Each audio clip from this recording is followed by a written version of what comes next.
Inilah kondisinya. Seorang penjaga kebun karet bernama Nur Wahid berusia 56 tahun ditemukan meninggal dunia di dalam gubuk di Desa Datar Lebuai, Kecamatan Air Nandingan, Tanggamus pada Rabu siang. Korban ditemukan meninggal di tempat tidur. Dari pemeriksaan polisi dan tim medis di TKP, bola mata bagian kiri korban telah hilang. Namun menurut mereka hal tersebut bukan penyebab kematian korban.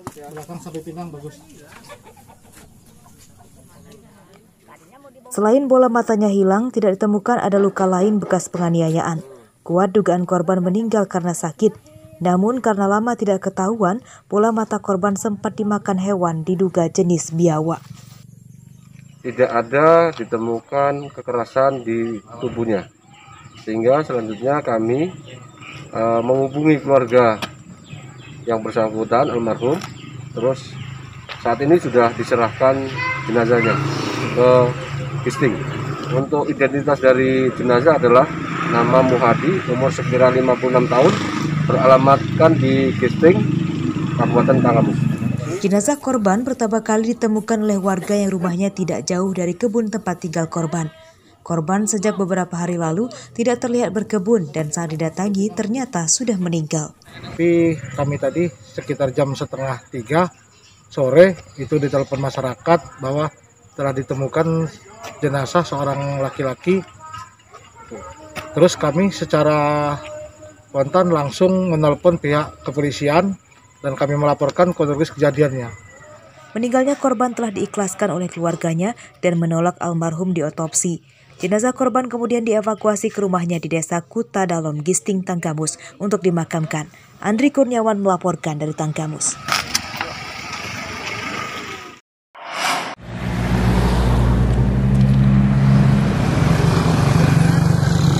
Kecelakaan yang melibatkan motor dan truk terjadi Rabu pagi di Jalan Tanjakan yang menikung di Desa Podosari, Kecamatan Pringsewu.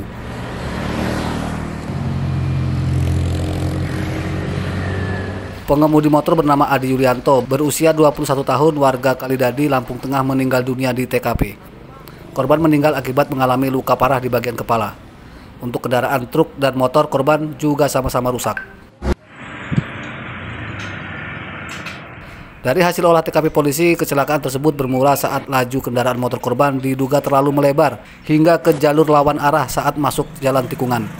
Saat bersamaan, datang truk yang dikemudikan oleh Parianto, warga Bandar Lampung, dan tabrakan pun tidak terhindarkan.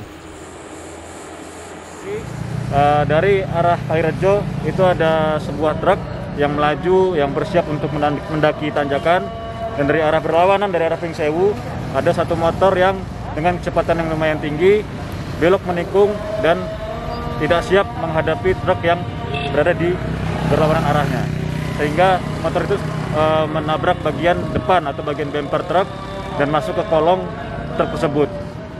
Jenazah korban sempat dievakuasi ke rumah sakit dan kemudian diserahkan ke pihak keluarga untuk dimakamkan. Pengemudi truk ditahan polisi berikut kendaraannya dan motor korban. Andri Kurniawan melaporkan dari Pringsewu.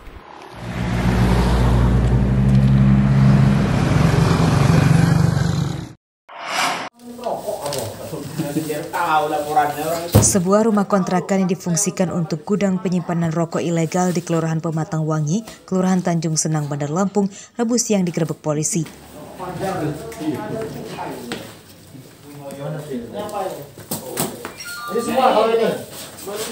Dari tempat ini, polisi menyita ratusan bungkus rokok berbagai merek yang tidak disertai dengan pita cukai.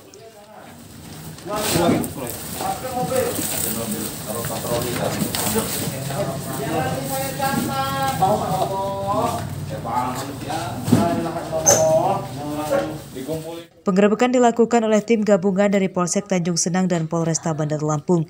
Pemilik gudang rokok ilegal bernama Pardo Moan, berusia 38 tahun, turut ditangkap dan sudah ditetapkan sebagai tersangka.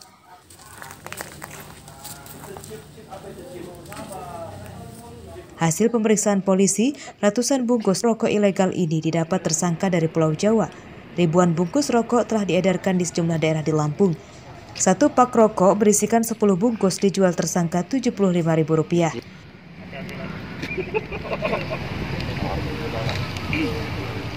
Pada kasus ini, polisi menyerahkan penyidikan tersangka kepada petugas Bea Cukai Bandar Lampung. Kita koordinasikan dengan Bea Cukai untuk penanganan lebih lanjut. Jadi kita sangkakan di pasal 54 di Undang-Undang Nomor 10 tahun 1995 tentang cukai. Untuk barang bukti dan pemilik barang sudah diserahkan. Berikut barang bukti dan diduga pelaku sudah kita serahkan ke Bea Cukai. Jika terbukti bersalah, tersangka akan dijerat dengan pasal 54 nomor 10 tentang cukai. Pelanggar aturan tersebut terancam 5 tahun penjara dan denda paling banyak 10 kali nilai cukai yang seharusnya dibayar. Robi Laste melaporkan dari Bandar Lampung.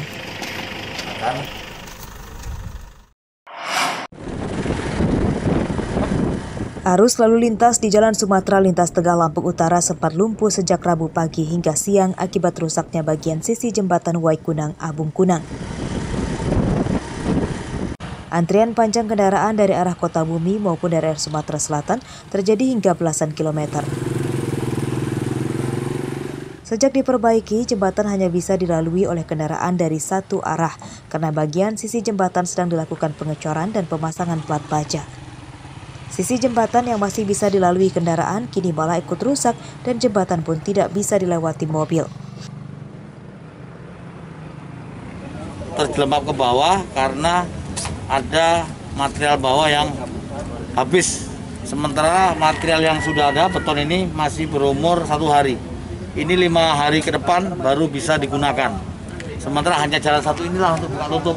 Makanya arus kendaraan berat yang di atas 5 ton tidak bisa kita rekomendasikan untuk lewat sini.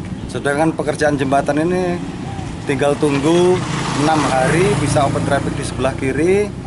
Kalau dari arah Bukit, yang sebelah kanan mau diadakan pembongkaran. Cuma karena kondisinya belum maksimal, kita pakai perbaikan sementara. Kemacetan arus lalu lintas di jalur Sumatera lintas Tengah Lampung Utara ini sempat mendapat perhatian Ketua DPRD Lampung Utara.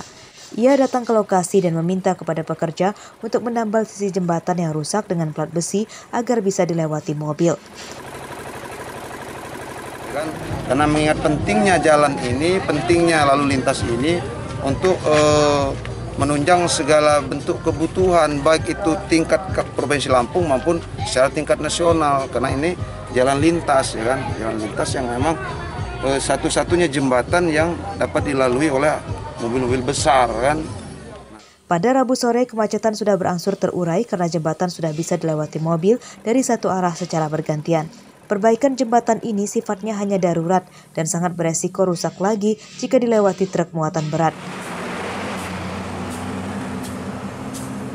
Selama sepekan ke depan, truk muatan berat tujuan Waikadat, Lampung Barat, dan Oku, Sumatera Selatan diminta mengalihkan rute perjalanan melalui Jalan Sumatera Lintas Timur dan kendaraan tujuan Bengkulu menggunakan jalur Sumatera Lintas Barat Tanggamus. Ardio Haba melaporkan dari Lampung Utara.